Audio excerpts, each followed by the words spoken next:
Brought to you by Technopova Curve 5G. Discover new horizon.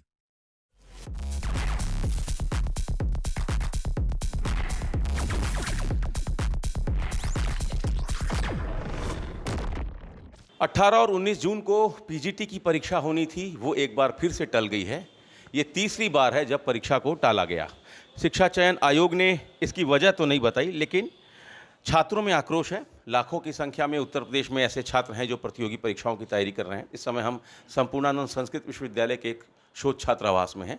1791 में ये महाविद्यालय के रूप में स्थापित हुआ था और 1958 में इसको विश्वविद्यालय का दर्जा मिला, तत्कालीन मुख्यमंत्री स्वर्गीय संपूर्णानंद जी के प्रयास से।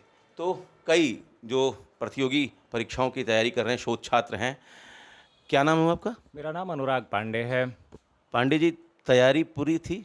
जी, पूरी तरह से तैयारी थी और पिछले जब पहली बार डेट आई जनवरी में, तब से हम लोग पूरी तरह से लग गए थे। और इसके पहले हम कहें तो जब 2022 में विज्ञापन आया हुआ था, तो 2022 के मई महीने में विज्ञापन है, तब से हम लोग निरंतर लगे हुए हैं कि अब परीक्षा होगी। सरकार के उसमें स्लोगन चल रहे थे 100 दिन के 100 काम, और 100 दिन के कामों में पूरी तरह से निश्चित था कि वैकेंसी पूरी कराई जाएगी। शिक्षा की वैकेंसी थी और अन्य भी बहुत सारी वैकेंसियाँ देने के बहुत सारे ऐसी बातें कही गई, लेकिन ये पूरी नहीं हुई। और तभी से हम लोग लगे हुए थे निरंतर तैयारियों में लगातार। 2022 के मार्च महीने में जब सरकार का गठन हुआ, चुनकर दोबारा सरकार आई, तो 100 दिन के अंदर परीक्षा कराकर कहा गया कि ये जो प्रक्रिया है पूरी कर ली जाएगी। जी, 100 दिन के अंदर कहा गया था परीक्षा पूरी करा ली जाएगी, परीक्षा के कार्य किए जाएंगे, सबको ज्वाइनिंग करा दिया जाएगा, ये निर्णय था।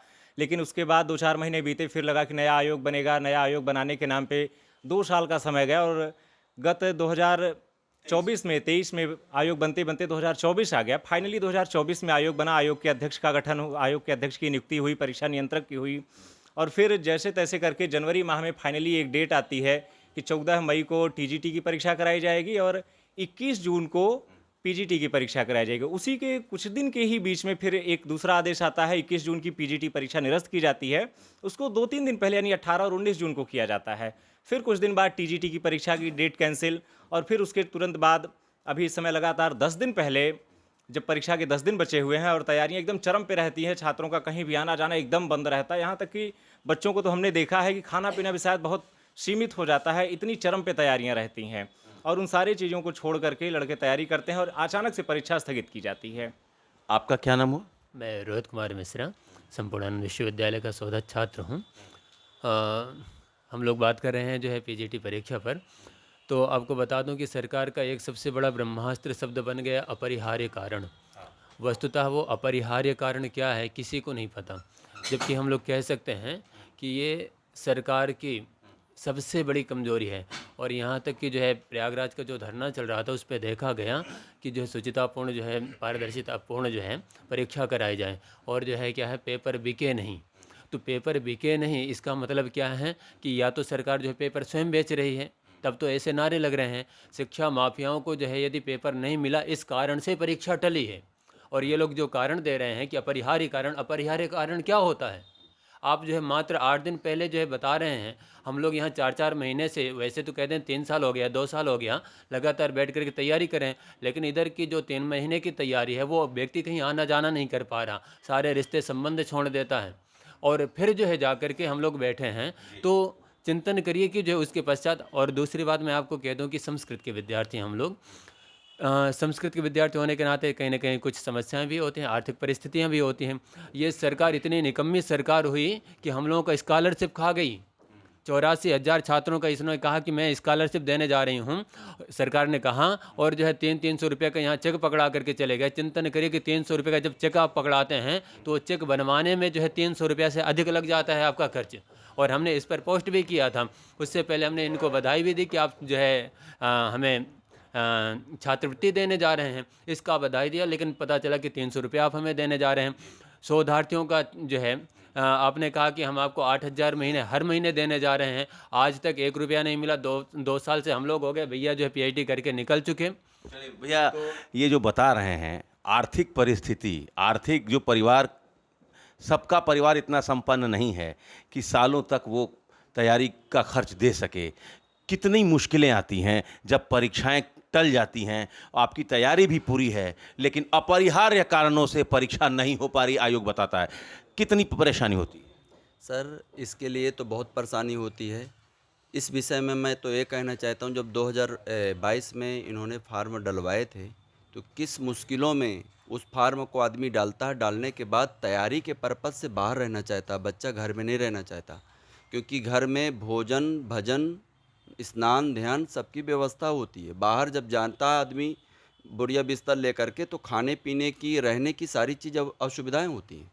तो मैं भी प्रयागराज में 1 वर्ष तक रह कर के तैयारी किया था।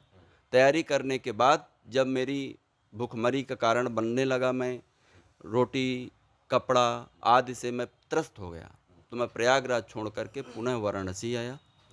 और मेरा शोध कार्य भी चल रहा था उस समय, तो मैं अपने शोध कार्य में लपट करके किसी प्रकार से अनुष्ठान पूजा करके 4 पैसे कमा करके तो शोध कार्य संपन्न किया। किसी प्रकार से मेरे वस्त्र इत्यादि भोजन इत्यादि की व्यवस्था बनी। इसके बाद बार बार पुनः पुनः वही डेट, वही अपरिहार्य कारण। तो इसके विषय में तो मेरा दर्द इतना भयंकरी है कि मैं क्या कह सकता हूँ। कि जो आप पूछे हैं कि जैसे खर्च आपका कैसे गुजरता है, खर्च के लिए यदि देखा जाए तो मेरे अकाउंट में आज 4 रुपये हैं। 4 रुपये में क्या मिलता है?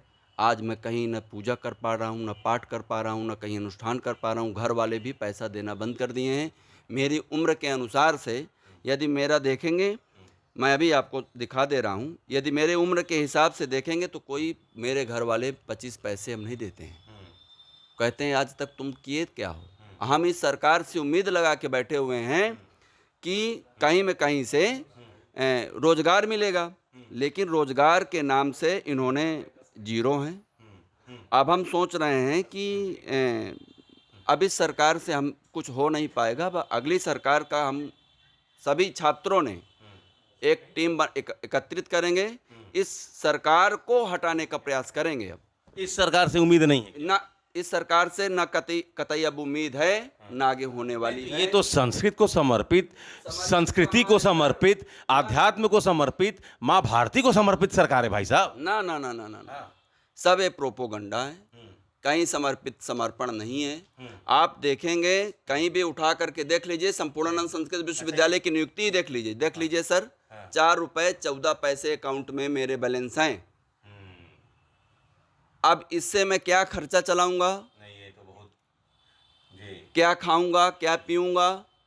तो पूजा पाठ से खर्च निकलना अब मुश्किल क्यों हो गया? अब मैं फिर से पुनः जिस दिन से पेपर टला 18 को, जो पेपर था, अभी पेपर टलने के बाद दिनचर्या चेंज हो गई भाई साहब।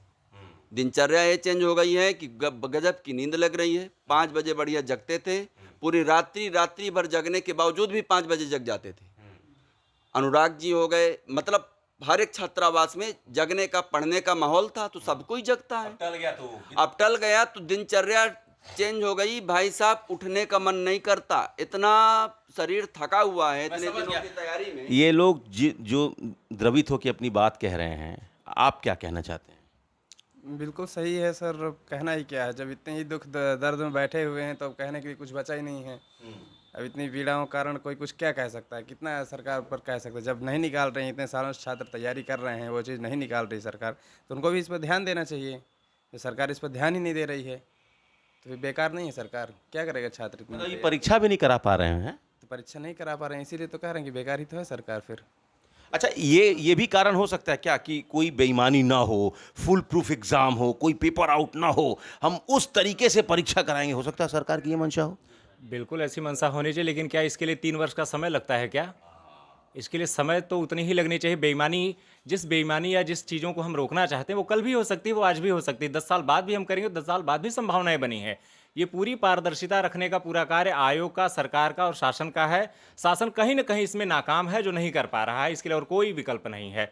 जिस चीज़ों को हम अगर ये बचाना चाहते हैं, अगर हम ये कहना चाहते हैं कि पारदर्शी पूर्ण तरीके से परीक्षा हो और कोई बेईमानी ना हो, तो ये कल भी संभावनाएं हैं ना, आज भी संभावनाएं हैं। अगर हम आज टाल रहे हैं तो कल क्या गारंटी कि अच्छे से हो जाएगा? जो तैयारी आप कल करेंगे आज भी तो कर सकते हैं। सारे संसाधन आपके पास हैं इस पूरी तैयारियों के लिए, लेकिन उन संसाधनों का केवल आप दुरुपयोग कर रहे हैं और कोई कार्य नहीं कर रहे हैं। ये तो जो छात्र हैं, प्रतियोगी छात्र, वो ये पूछ रहे हैं कि 3 साल हो गया, आप परीक्षा नहीं करा पाएँ। स्थिति यह है कि 4 रुपया 14 पैसा बचा है अकाउंट में। अब पूजा पाठ, चूँकि संस्कृत के शोध छात्र हैं तो पूजा पाठ करके अपना खर्च निकाल लेते हैं। तो अब जब परीक्षा टल गई है तो फिर से कर्मकांड में ये जुटे हुए हैं। ये पूछ रहे हैं कि संस्कृत और संस्कृति को समर्पित सरकार का जो लोग दावा कर रहे हैं, उनके कार्यकाल में 3 साल में भी अगर परीक्षा नहीं हो पा रही है, तो फिर ऐसी सरकार के रहने न रहने का क्या मतलब है। Amit Singh, TV9 UP, Varanasi. Brought to you by Technopova Curve 5G. Discover new horizon.